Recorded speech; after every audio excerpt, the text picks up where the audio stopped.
Dardock is going out. So seems like looking pretty weak right now. Dardock was arguably their best player. They threw in Arc second, who I think he's pretty good.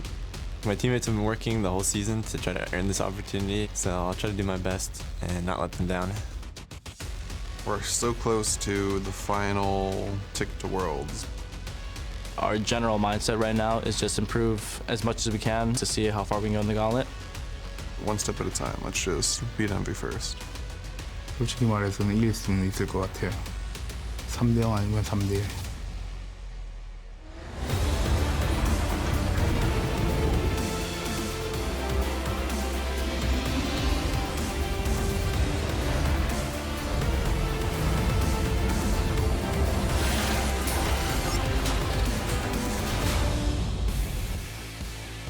Good afternoon, ladies and gentlemen, and welcome to the 2016 NALCS Regional Qualifier live from Los Angeles, California. Here you see brand new jungler Arc Second is making his LCS debut today for Team Liquid, and he's, of course, joined by their other new addition in AD carry Jin on stage getting ready to lock in. He'll have to face off against Envy's carry in Laud. We're going to see him making final preparations for the battle. Some seat adjustments because you got to be just at the right height. Anyways, thank you so much for joining us today. I'm James Dash Patterson. Happy to be back on the desk alongside Alberto Crumsang-Hifo and Aiden Zyrene Moon. Gentlemen, back from Toronto. How was the flight? It was a very nice flight. They have televisions so you can watch, unlike most airlines that I'm on, so I had a really easy time. There we are, and we're back here to qualify our third and final team to Worlds. Are you guys ready to see who's going to make it happen? Absolutely. Like, I'm sad that it goes all the way to Monday because I'm like, I want to know now who that last team is. I'm excited, but I don't think the teams that will make it are the ones that we're looking at today. We'll have to see. The odds are stacked against them. But first order of business, let's take a look at the path our teams will need to take to the World Championship. As you can see here, our two bottom-seeded playoff teams in Team Liquid and Envy are facing off today. Now, the winner of today's match will go on to face Cloud9 tomorrow, and the winner of that one moves on to finally face Immortals to qualify for Worlds. So it's going to be a tough road for either of these teams. Of course, we heard there just in the very opening video, of course, that Team Liquid has kind of tempered expectations, while Envy is maybe getting a little bit of a boon from the fact that Team Liquid is in a bit of disarray. Oh, yeah, absolutely. Because Envy, you know, up against Liquid, before all this stuff happened with like the roster changes,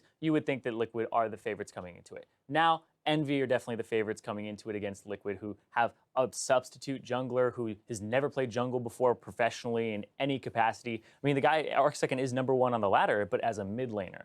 Absolutely. And of course, the winner of this regional qualifier will be joining our other two seeds in TSM and CLG, who solidified the top two NA seeds at Worlds. They'll be heading to San Francisco to battle it out in the group stage. And of course, one of the 4 teams in this gauntlet will be joining them. You see here, Samsung Galaxy qualified in the LCK just last night, beating out KT. Fantastic series. If you haven't seen it, go and watch it. LMS will be following up with their second seed later this evening. So that's going to be another big matchup. The crazy thing about that LCK match was that KT Rolster had beaten Samsung 19 times, had never lost a game or a series, and the final time that they lose is for the qualifier. Yeah. Not since 2014, I think, is Jesus. when the last time they dropped a game to them. And also in LMS, the AHQ versus Machi, because that was J-Team, the undefeated team from this regular season in the LMS, going down to a team that was near the bottom of the standings. Right, so our matchup tonight for LMS is a surprise in and of itself. We'll see who moves on to join Flash Wolves at Worlds. Now, last year, of course, here in NA, Cloud9 was the bottom seed in the regional qualifier, and they fought their way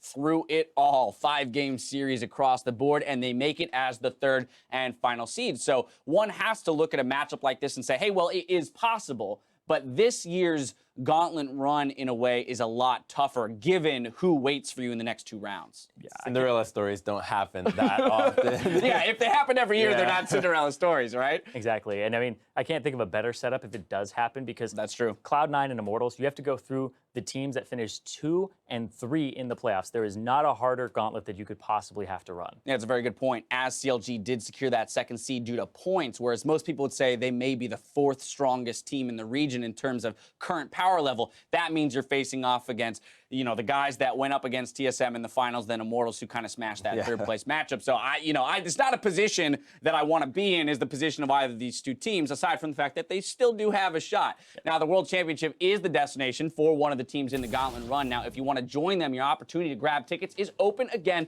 for a limited time. Seats for the group stage battles in San Francisco's Bill Graham Civic Auditorium are still available. Fans who attend the group stage matches will have an opportunity to meet and greet with the best league players in the world, so you don't want to miss it. And of course, if you're an East Coaster, the World Semifinal is coming to Madison Square Garden, and a limited number of tickets are now on sale, just released. So head on over to lolesports.com/tickets for more details. We're about ready to send it over to the casters, though. So first, we're going into this best of 5. 80 carry Lod is predicting a clean NV win. Yeah, I would say I'm extremely confident. I think we're gonna probably 3-0 them. After our series versus C9, I realized that it's kind of exhausting to play more than 3 games in a BO5, so my strategy going in is just to go for the 3-0 so I don't tire myself out. Well, hopefully if you go into Worlds, you can play more than 3 games. There's going to be a lot ahead of you right here. Lod hoping to make it a 3-0. Hello, everyone. I am David Freak Turley. Mix it up on the broadcast today with Sam, Kobe, Hartman, Kensler. Ready to win play all some the games. time. Then you don't have to, stress yourself out. That's true. Just win perfect sweep. It would still take you like 15 games to win Worlds, though, so keep that in mind, Lod. Now, of course, we've got to take a look at the starting lineups, getting into our first game of the series. And up first, it's going to be Liquid on the blue side. Lorlo, the perennial top laner. New jungler Arc second in here, formerly of mid lane. Phoenix, actually the mid laner. Jinf is still in for Fabia 80 carry. Matt still in at support with their coach Loco Doco. And their opponents are Team Envy. Up top is Seraph. In the jungle, Proxen, mid, Ninja. 80 carry Lod, support Hakuo, and Coach Miracle. And so this is going to be a very interesting match. Of course, we've talked about some of the pieces of this game. If you were hearing the sound bites at the very beginning of the show, it's talking about Dardoch getting cut from Liquid, right. Arc second coming in. And the thing is, the way Liquid was set up is they had Moon as a sub for most of the split, but at a certain point, there's a roster lock between Challenger and the LCS. You can't sign any new players. Players can only be on one of the rosters. Moon played for TLA. He's no longer eligible for Liquid, the big boy team. And the only sub they had left was basically Jinth and Arc second, who is a mid laner. Arc